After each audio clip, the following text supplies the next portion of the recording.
kutukan, penjajah seks, virus menular. Assalamualaikum warahmatullahi wabarakatuh. Perkenalkan, nama saya Risma Saftiwardani. Saya adalah mahasiswa D3 Farmasi Universitas Muhammadiyah Gresik. Kali ini saya akan mereview terkait jurnal yang membahas stigma terhadap orang dengan HIV/AIDS sebagai hambatan pencarian pengobatan. Studi kasus pada pecandu narkoba suntik di Jakarta.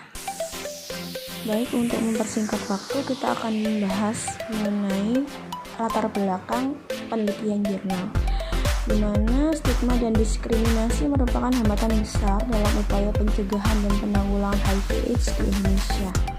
Stigma berasal dari pemikiran individu yang takut jika berada dekat dengan orang dengan HIV/AIDS. Munculnya stigma dan diskriminasi dapat disebabkan karena kurangnya keterlibatan masyarakat dalam setiap upaya pencegahan dan penanggulangan HIV/AIDS. Saya rasa pernyataan ini memang sangatlah benar. Keterlibatan masyarakat dalam setiap upaya pencegahan dan penanggulangan HIV/AIDS itu memang sangat diperlukan supaya masing-masing masyarakat menyadari dan paham betul dalam proses pencegahan dan penanggulangan HIV/AIDS. Memasuki metode penelitian, di mana metode ini kita menggunakan wawancara mendalam dan observasi. Instrumen yang digunakan adalah panduan wawancara semi terstruktur dan daftar observasi. Wawancara dilakukan kepada pengguna narkoba suntik yang secara medis dinyatakan terinfeksi HIV. Validasi dilakukan dengan triangulasi sumber melalui wawancara mendalam terhadap keluarga dan petugas kesehatan. Sedangkan informan dipilih secara purposif dengan kriteria masih aktif atau pernah aktif menggunakan narkoba suntik, pernah melakukan tes CD4 dan positif terinfeksi HIV, belum mengalami infeksi oportunistik, serta bersedia berpartisipasi dalam kegiatan penelitian. Sedangkan informan dari keluarga dipilih dengan kriteria sering berinteraksi setiap hari dengan orang dengan HIV/AIDS pecandu narkoba suntik. Informan petugas kesehatan dipilih dengan kriteria pernah berinteraksi dan memberi pelayanan kesehatan terhadap orang dengan HIV/AIDS pecandu narkoba suntik.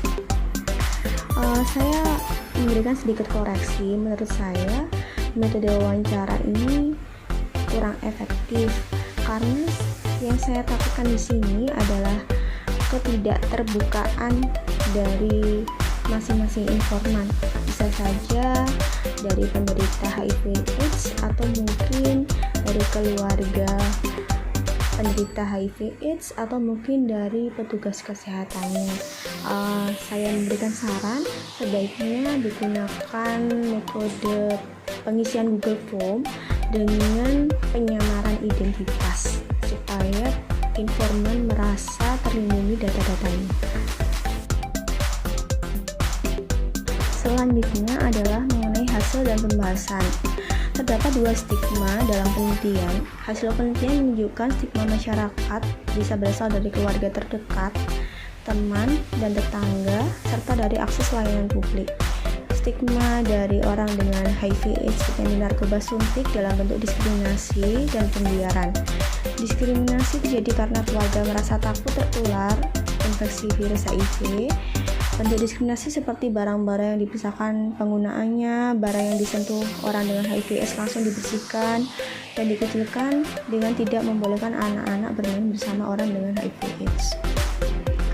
Ini sungguh diskriminasi yang dapat menyebabkan penderita HIV/AIDS sendiri itu merasa down. Menurut saya seharusnya ada dari pihak pemerintah atau dari pihak kesehatan yang memberikan konseling secara berkala terhadap masyarakat awam mengenai penanggulangan dan pencegahan HIV/AIDS supaya mereka bisa secara penuh dengan kesadaran membantu rekan, tetangga, atau mungkin teman yang terinfeksi virus HIV/AIDS.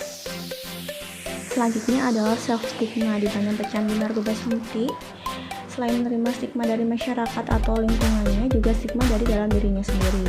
Sebagian besar informan mengungkapkan bahwa mereka merasa takut terhadap kondisinya dan takut terhadap penerimaan masyarakat. Menurut saya, ketakutan oleh penderita dengan HIV/AIDS itu adalah hal yang wajar, karena memang masyarakat kita pada umumnya minim akan pengetahuan tentang penyakit ini dan mereka akan berbuat sama sepertinya. Sekian pembahasan critical review saya terkait stigma terhadap orang dengan HIV/AIDS sebagai hambatan pencarian pengobatan di kasus pada pecandu narkoba di Jakarta. Semoga yang akan kita bahas memberi manfaat. Akhir kata, wassalamualaikum warahmatullahi wabarakatuh.